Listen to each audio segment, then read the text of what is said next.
You know, there's something special about the beginning of an academic year. It arrives with fresh syllabi, fresh coffee, and fresh ideas in the annual challenge of discovering what AI can do and what only great faculty such as yourselves can do. Give yourself a round of applause for being here today. You know, AI can generate answers, but great faculty generate curiosity. Go ahead and clap for yourselves again. AI can process information, faculty cultivate wisdom. And it still can't take attendance with a smile or notice students who's unusually quiet or inspire confidence with a simple I believe in you. Because while AI may transform how we teach, it will never replace why we teach. Today we bring together colleagues who makes us laugh, students who keeps us thinking, and the moments that reminds us why this work really matters. Good morning, my name is Juanita Scott. I'm Director for Professional Development. So whether you're joining Pensacola State College for the first time or whether you are a returning faculty member, we're so glad to have you here with us. And this particular year is so exciting just to see the new possibilities that come with each and every year. It's now my pleasure to introduce to you our Dean for Baccalaureate Studies and Academic Support, Dr. Kirk Bradley. Dr. Bradley is a thoughtful leader whose commitment to academic excellence, innovation, and student success continues to strengthen our college community. His leadership helps us ensure that Pensacola State College remains a place where both students and faculty thrive. Please join me in welcoming Dr. Kirk Bradley.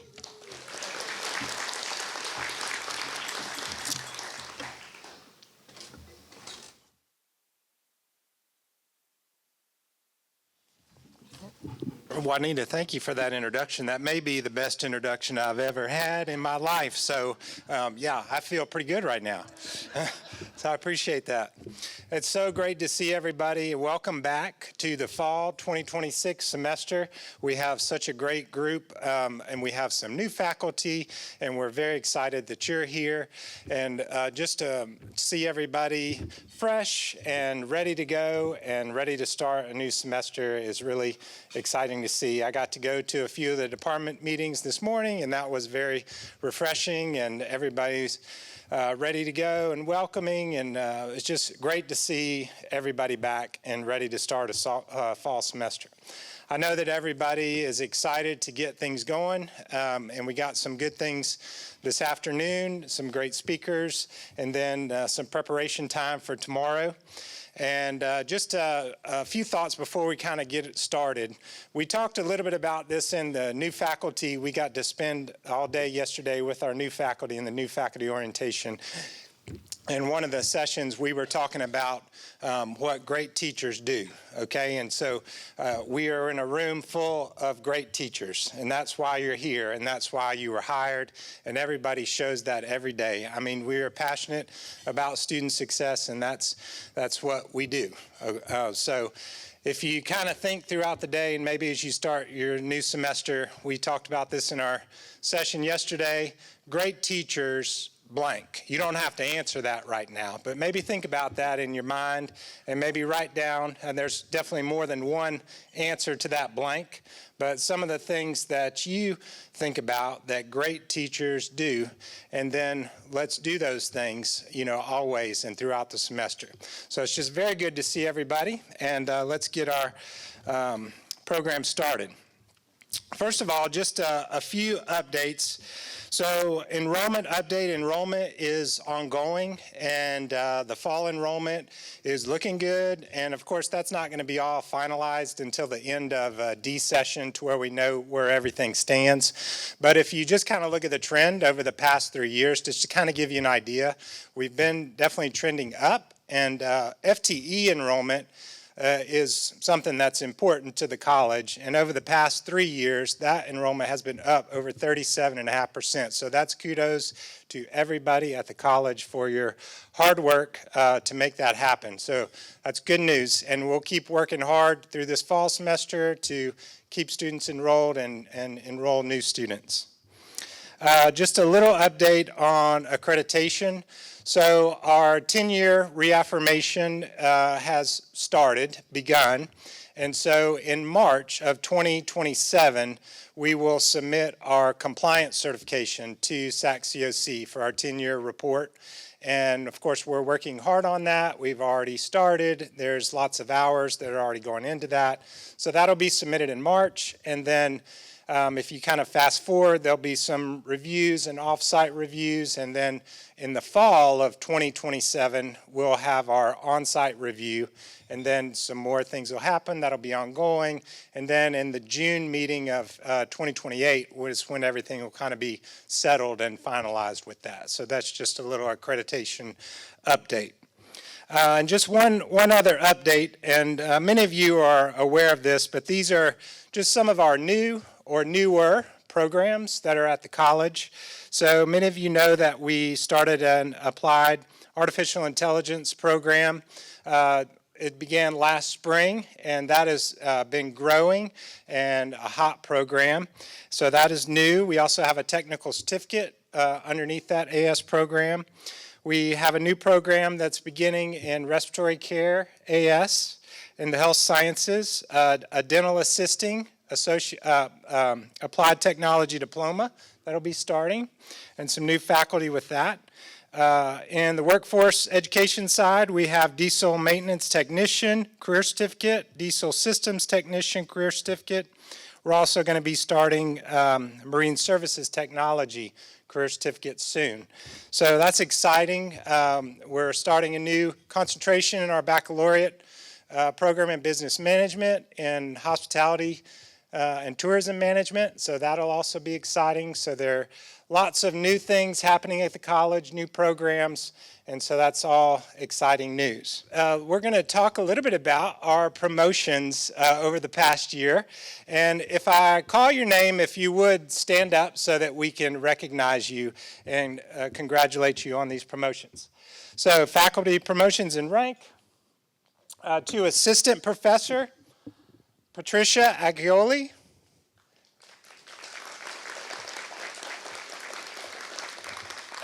In the Allied Health Department. Congratulations. And Robert Theed. Is Robert here? Congratulations, Robert. And Dr. Alyssa Williams in nursing. Congratulations, Dr. Williams. And to associate professor, Melissa Davis. Congratulations, Melissa, in the library. Daniela Gonzalez Caseta. Daniela, congratulations.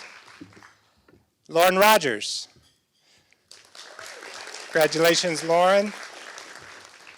And Julie Watkins. Julie, congratulations. Congratulations to all those promoted to associate professor. And then to professor, we have Dr. Bipin Pandey. Congratulations, Dr. Pandey. Congratulations to all those on your promotions, well deserved. Okay, and then next I would like to recognize our awardees for the Academy of Teaching Excellence. And if you could stand and remain standing as we recognize you. Patricia Agioli. Jared Eiserman.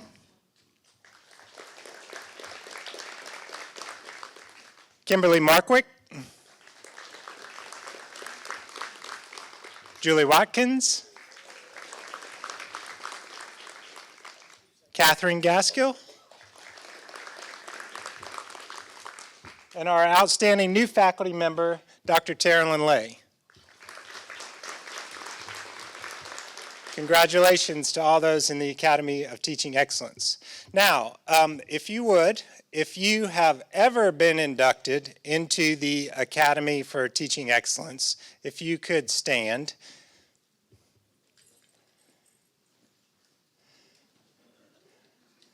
And let's recognize everyone for that accomplishment. Amazing accomplishment. Thank you, everyone.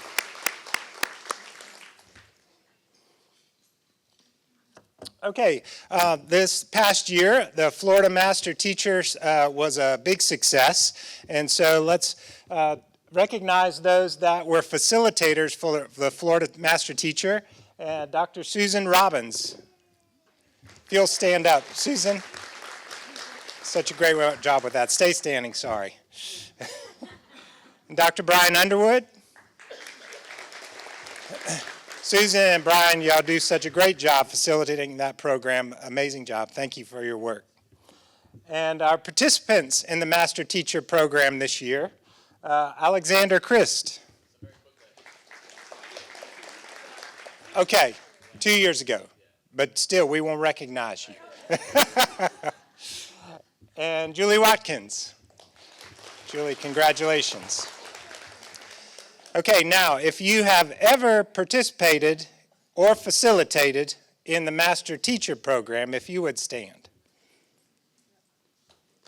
Let's recognize them. Thank you for your service.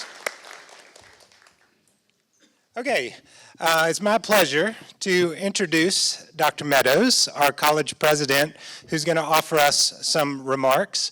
And Dr. Meadows, thank you so much for your leadership over these past 18 plus years. There's so many things that we could talk about. Know that I don't have that time right now, but the big things and the little things that you've done for Pensacola State College, thank you so much. I am going to just say one thing though, okay? So when I first took this job in 2013, okay, came in January 2013.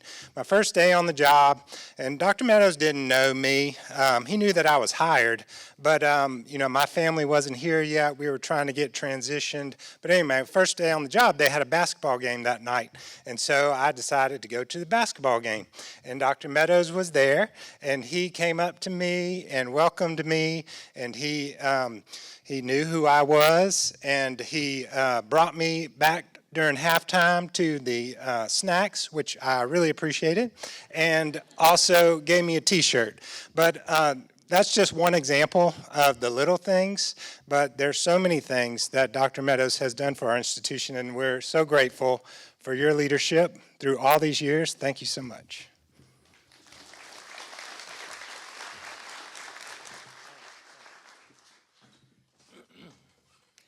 Thank you, Dr. Bradley.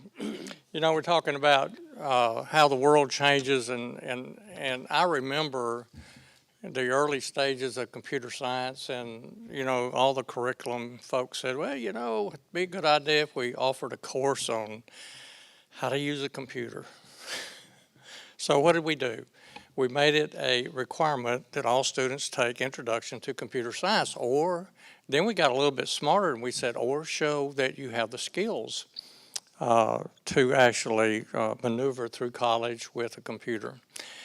And I agree with Andy Masters, this ain't nothing like Introduction to Computer Science when you look at the way AI is changing our world, has changed our world thus far, and will continue to change our world.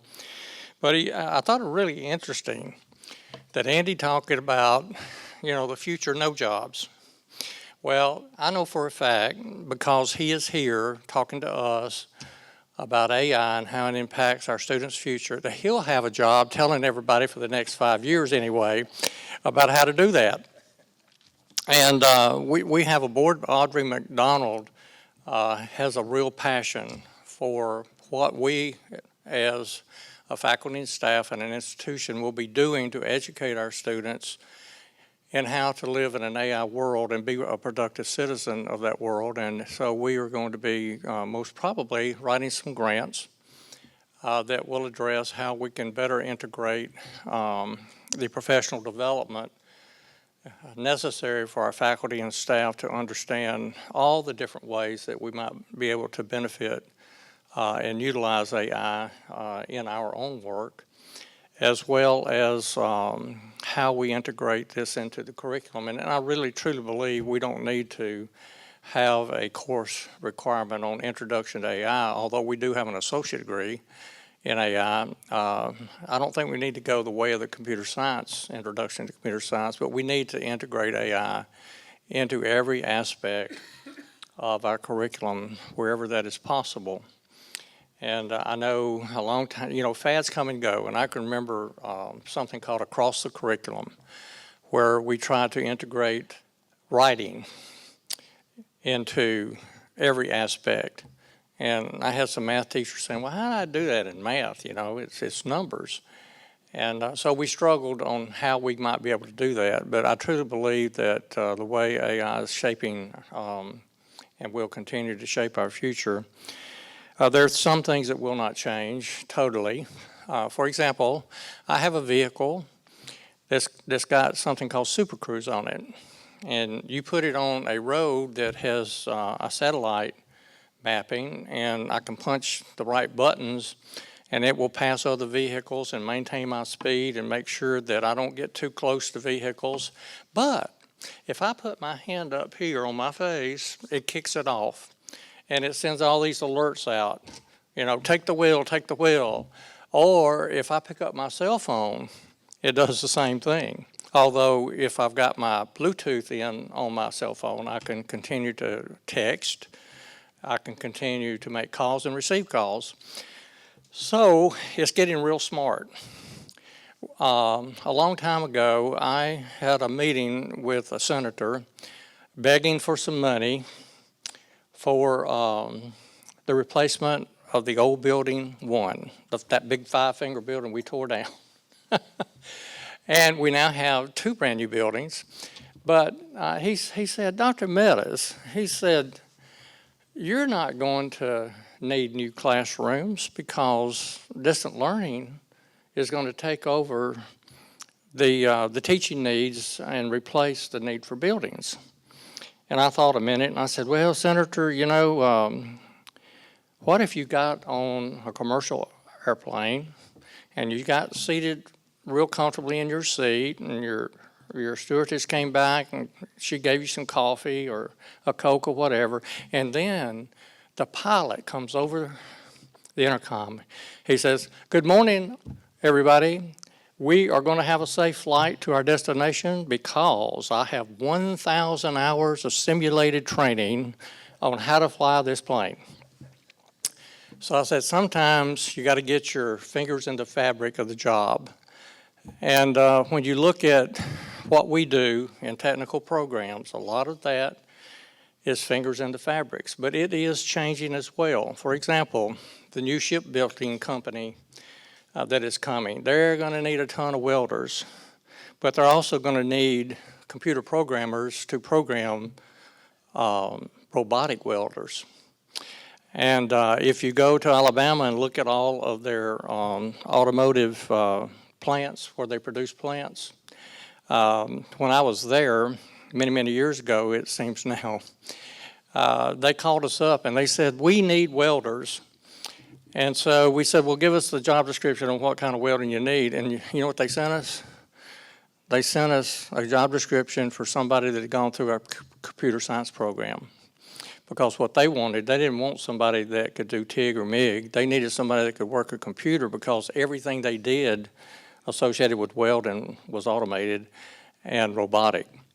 Mike Listyle and I and Grover Robinson visited Florida State College at Jacksonville and Valencia College a week or so ago to look at their clean labs in advanced automated manufacturing. And it was something else to see, where they could program all of these machines and they could put a conveyor belt object blank on a conveyor belt and have machines go through there and end up with a cell phone. And then when we got to Valencia, they had a simulated clean lab for chip manufacturing. And so we at the college, the reason we visited is that we're going to be writing grants in our Jan Miller Training Center to put a clean lab for advanced automated manufacturing. And it is going to be a course and a program that touches all of our technology programs in some way or another. And so our second grant, of which we now have seed money of $5 million to build a new building at the South Santa Rosa Center, one wing will be health science and nursing. The other wing will be simulated clean lab space for not only advanced manufacturing, but also for the chip industry. And the interesting thing about it is that even in industries like farm equipment, not just the automotive industry and not just in any kind of advanced manufacturing industry they're cropping up everywhere, and particularly in Northwest Florida. The skill sets are quite different than they were a year ago, 2 years ago, 5 years ago. Ricky Smith, the owner of the John Deere place in Jay, Florida, yesterday, he's on the committee for the Sporting Clay event. After the meeting, he showed me on his phone a map of every tractor programmed into their computer network at Jay Tractor that was multi-state, and he could see where a tractor or a piece of John Deere equipment was in distress or malfunctioned or needed repair or was even low on fluids. And what he did, he has a computer programmer that is scanning that.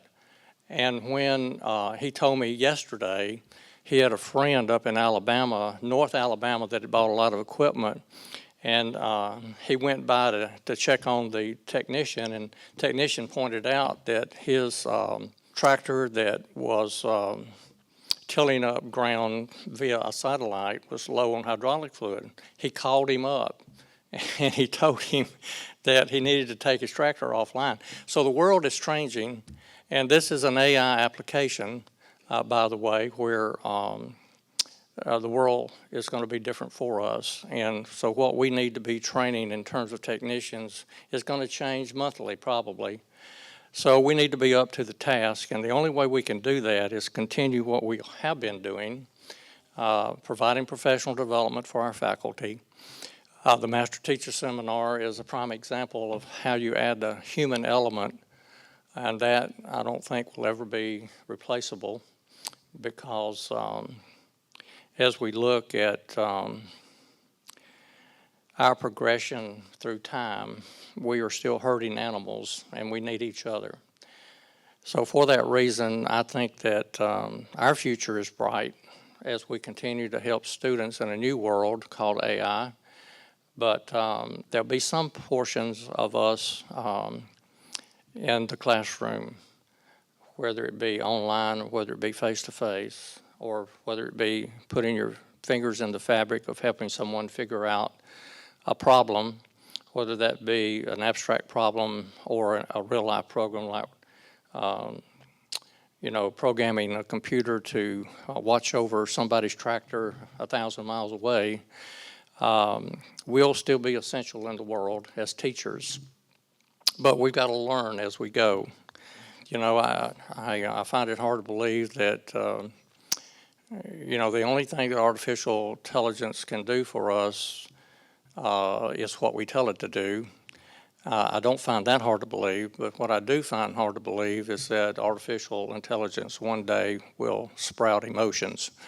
And as long as people have emotions, there'll be a need for us to deal with the emotional aspect of what you put up here, of fear, of failure, sometimes the unknown itself, whether there's really any fear there or not. I know I told somebody yesterday, the new teachers, as a matter of fact, in orientation, that many, many decades ago when I taught anatomy and physiology, that most of the students that came into my classroom, they were afraid. They were afraid of failing because A&P, anatomy and physiology, was the course that's most difficult that culled out students that couldn't make it into health science and pre-professional programs. And so my job not only was to teach, but also to belay the fears they had in the best way that I could. And I don't think that will change for any of us as teachers. You're going to be happy to know I'm not going to tell a joke. I'll try to tell a joke today. For those that were in the President's Leadership Institute, very well by now that I told the same joke for about 3 months in a row until I finally got it right. And so it became a big joke that I was telling this joke I couldn't tell.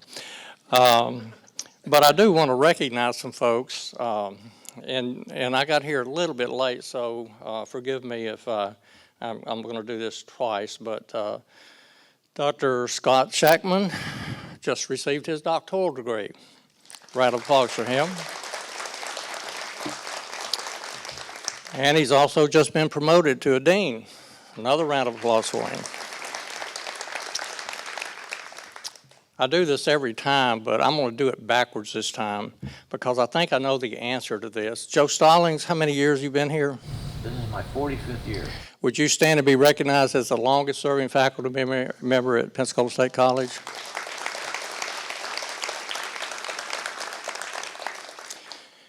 If you are a new faculty member and this is the first year you're teaching full-time at Pensacola State, would you stand? Could I see you?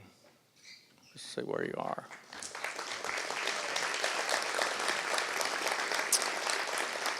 Welcome to the Pensacola State College family. If you've been here 5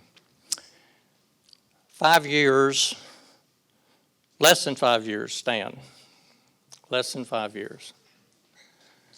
All right, thank you for another year coming up. If you've been here more than 5 years but less than 10 years, would you stand? All right, got some people here.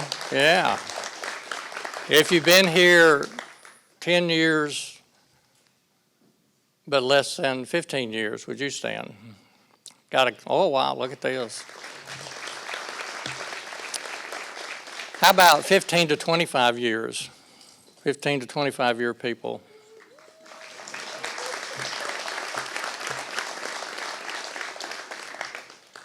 The similarity that I see a little bit more gray. All right, 25 to 35 years. Where are you?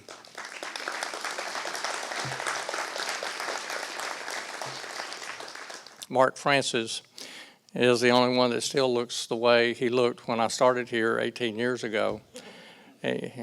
So distinguished, that is. All right. All right, less than what Joe has served, but over the 25-year mark. Let's have y'all all stand up. How many are there? Dr. Wooten, I see.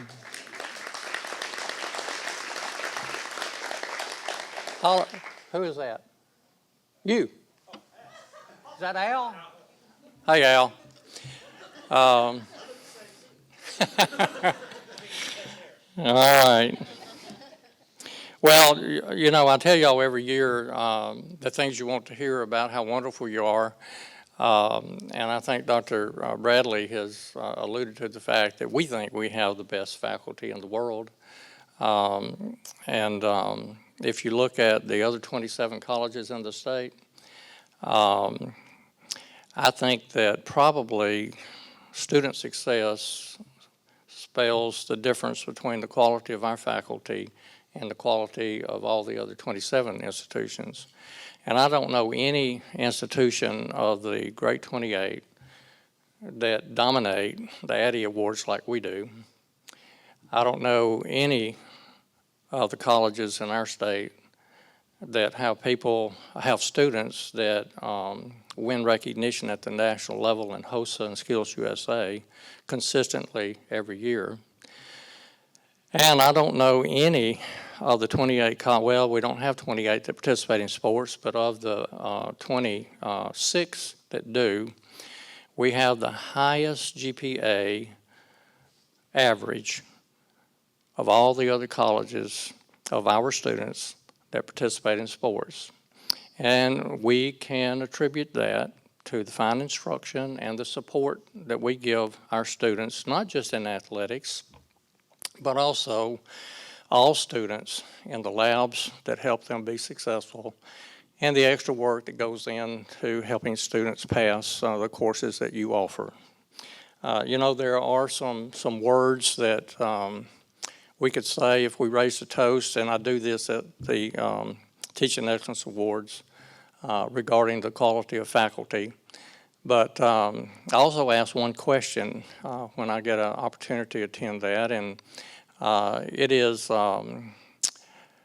something that I want you to think about right now for about a minute. I want you to think back to the most two significant teachers that you ever had. Two. They can go all the way back to grade school. I want you to think about them. What made them so special? What was it that made them so special? Now think about that. Some of you are going to have to think long because you got more than two to ponder over. I know I did, but I've thought about this a lot. But two teachers that really made a difference in your life.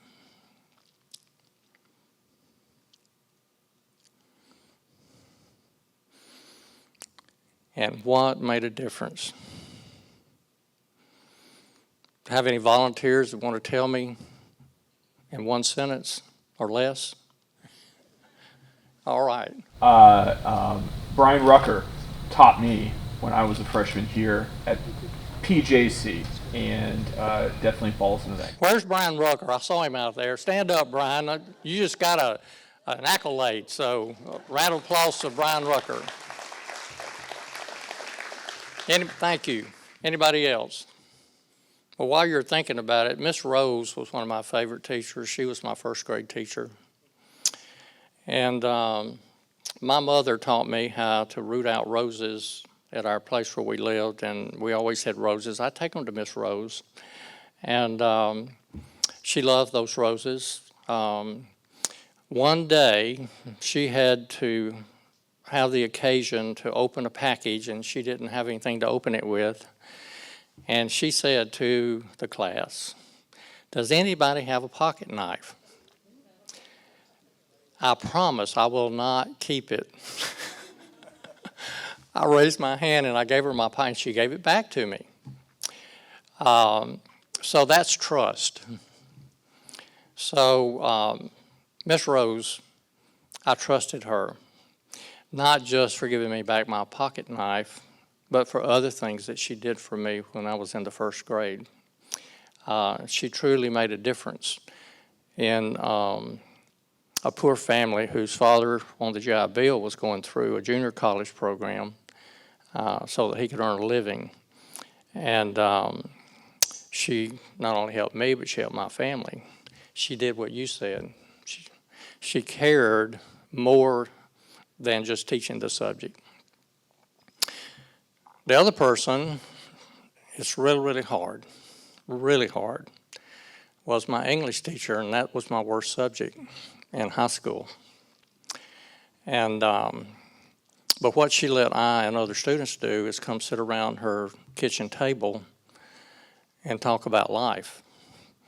And she followed me all the way through my academic career and the beginnings of my job career. And her family asked me to be a pallbearer at her funeral. So the care and interest and encouragement that she showed, not just me, but others, that made a profound difference in my life. Now, I think I have touched on some of the things that y'all were thinking about. I hope I did.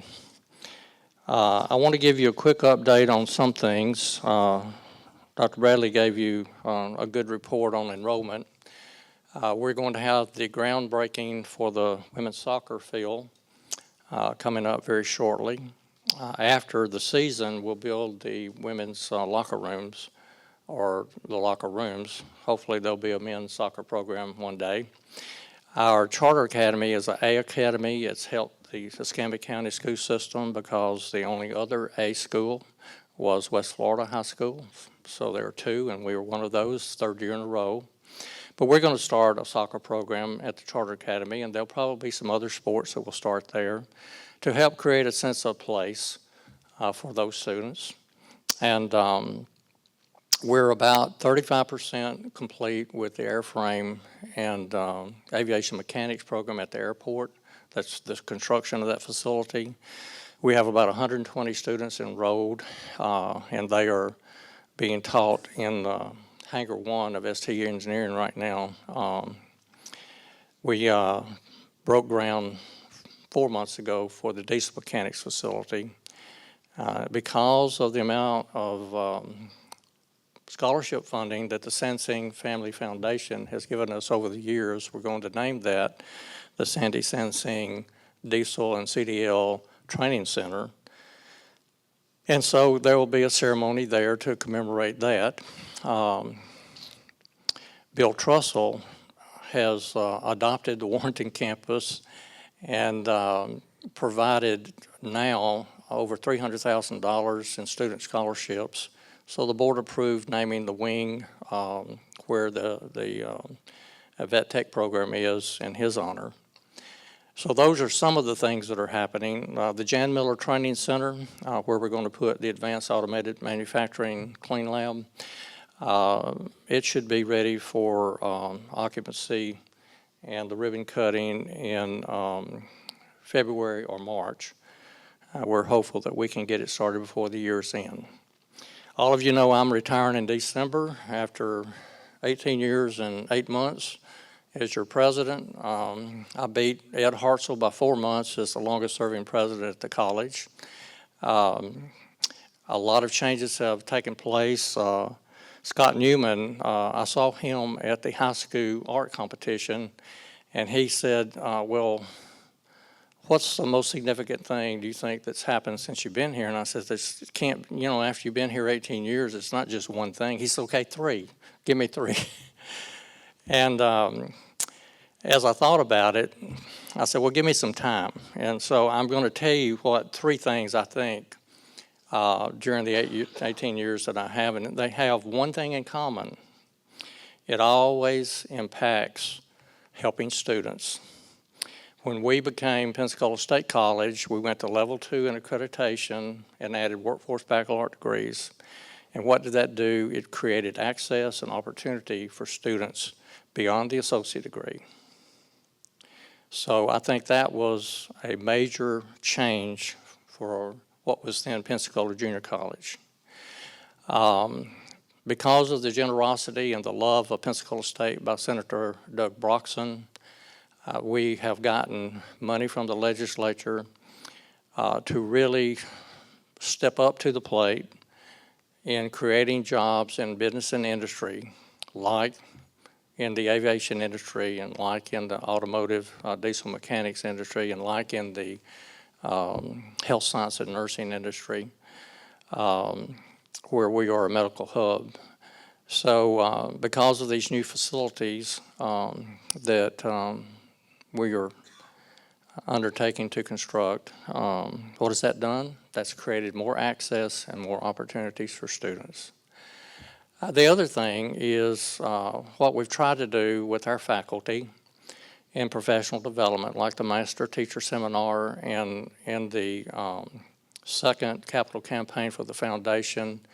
We almost doubled the $100,000 minimum for the endowments to provide faculty with professional development opportunities, release time and or money for travel and special projects. There are some things that I am worried about, and that is not because of AI, but because of the need for the rapid change that is occurring because of AI. I'm worried that we don't have enough money set aside in the general budget to provide faculty with the professional development that you all are going to need. So my challenge to you is to do something that you probably have not done very often, and that is for you, in addition to teaching your classes, look for grant opportunities to engage in professional development. We got our first NSF, National Science Foundation grant, last year. That is one that is a type of research that we need to stay abreast of technology. So I'm going to ask all of you and challenge all of you, regardless of your discipline, to think about opportunities to write grants. If you need to get on some kind of a list that Debbie Duma can provide for you on what might be available out there, I'm sure that if you get a grant that you work on and get funded, there'll be opportunities for release time and or extra pay for you to participate through those grants in professional development. I think it's critical that we step up our efforts to find dollars for professional development, particularly in the AI world, whether you're in English, whether you're in math, or whether you're in social science or a technical field. I think it's imperative that we continue to strive for more funds. If I were in the faculty association, I think I would list that as one of my requests in this next 3-year bargaining cycle, that the college find some ways to identify dollars, more dollars than we have available now, for professional development. Because what does it do? It educates you better to educate your students. It provides them an opportunity to stay abreast of the changing world in the job market. And, you know, I've grown to love Pensacola. I am going to stay part-time in Pensacola. We're selling our house but buying a condo. And so I'll be around. I'm going to stay on some of the boards in the community. My doctors are here. My hairstylist is here. I don't know if I'll be buried here or not, but I'll be around the institution after I retire. And hopefully, you know, we'll have an opportunity to see each other again. So y'all have a great fall semester and academic year. Bye-bye.